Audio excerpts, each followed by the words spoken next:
L'accès au circuit aujourd'hui c'est démocratisé. Vous pouvez bien évidemment pratiquer la moto dans les meilleures conditions possibles lors de journées de roulage encadrées où vous disposez d'un circuit mis à disposition, des créneaux horaires où vous pouvez appliquer donc certaines notions que vous possédez, ou alors bien évidemment travailler, c'est-à-dire concevoir une journée comme une journée de stage, de formation, où vous allez améliorer vos compétences, découvrir certaines choses qui sur la route au quotidien vous permettront de rouler avec une marge bien plus importante.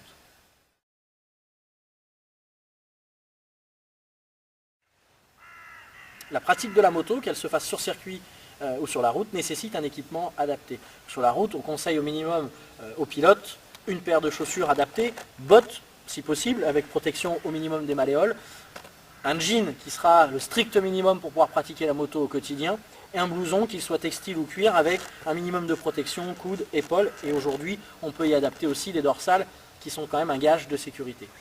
La pratique de la moto sur circuit, elle, est bien plus exigeante en termes de tenue. Du racing, le cuir, c'est ce qui est obligatoire lorsque l'on pratique la moto dans ces conditions. Paire de bottes racing elle aussi, avec des protections pour éviter bien évidemment en certaines positions, on a les bottes qui peuvent toucher le sol, donc on a les protections adaptées, protection de malléoles renforcée au niveau des articulations, une combinaison adaptée aussi à la piste avec les renforts de ce qu'on appelle les sliders, c'est ce qui permet de frotter le genou sur la piste sans bien évidemment se créer de lésions.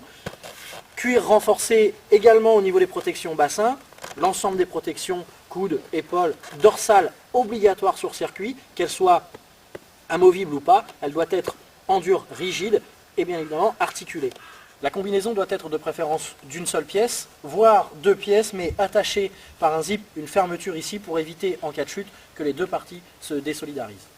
Après la combinaison, les gants. Bien évidemment, sur la route, le gant cuir n'est pas obligatoire en fonction de la saison, mais un gant moto spécifique. Les gants moto sont conçus de façon à ce que l'ensemble des coutures et des parties qui pourraient avoir une quelconque friction avec le sol soient renforcées.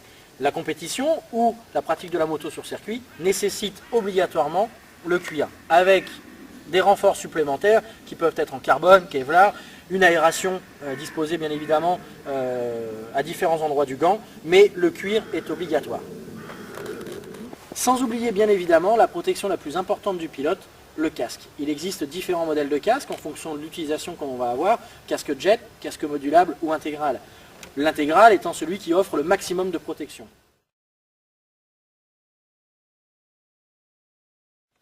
Et voilà, c'est terminé. J'espère que ces quelques conseils vous seront utiles. Et si l'envie vous en prend, venir découvrir avec nous la moto sur circuit, n'oubliez pas de contacter Jean-Michel Minard, votre assureur AGF préféré. Au revoir.